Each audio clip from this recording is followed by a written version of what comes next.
Classroom management is so important to have control of in your classroom. It's important because it creates an orderly learning environment.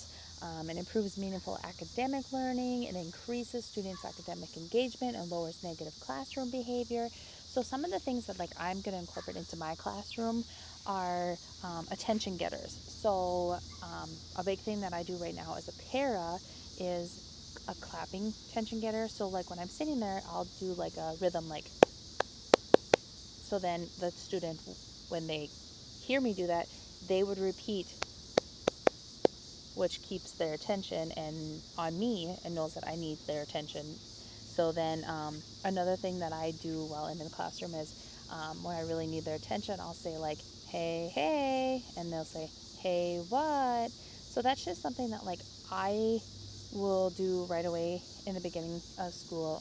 I will first, incorporate those things, tell them that this is what I expect and this is what they need to do when I do this. And in time, it'll take time for them to, learn this and understand what I need them to do. But after that, it should just come easy to them. When I clap or when I say, hey, hey, they'll know exactly what to do.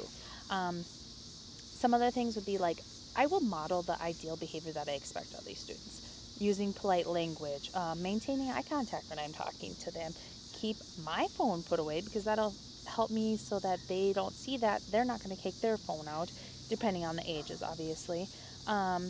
Let one another speak, not interrupt them, not, if one of them is saying something or interrupting class, they obviously have something to say. I can say, do you have a question? Or, instead of, you need to be quiet, type deal. So just kind of letting them talk, um, raising concerns about things in a respectable manner. So kind of like what I just said, if they were talking in class, I could say, do you have something you need to share? Or, can I wait till the end of the class period?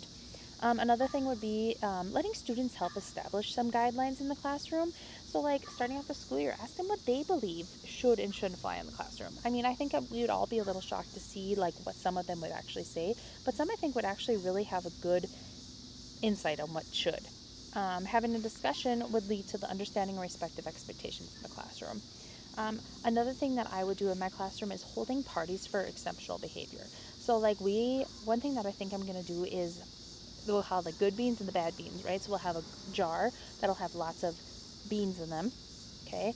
And so then I'll have the good beans, right? So we'll take the bad beans and we'll put them into the good beans, and once we hit a certain level, then we'll have an ice cream party, or we'll have a movie or a free day, or something fun like that they can work towards, and that's all based on their behavior.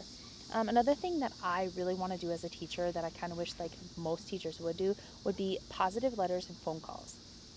Instead of everything always being negative that we call the parents about, I think it'd be great to have some positiveness to send, to call the parents and be like, so and so did so good in class today. So and so helped me out today. So and so had an exceptional day. Just really giving those parents some upside will help these kids realize you're really seeing the good too, not just the bad. Um, but I think all these approaches on classroom management will work to create such a fun yet friendly and understanding to everything that you expect in the classroom. So this is what I plan to incorporate into my classroom. Hopefully it works.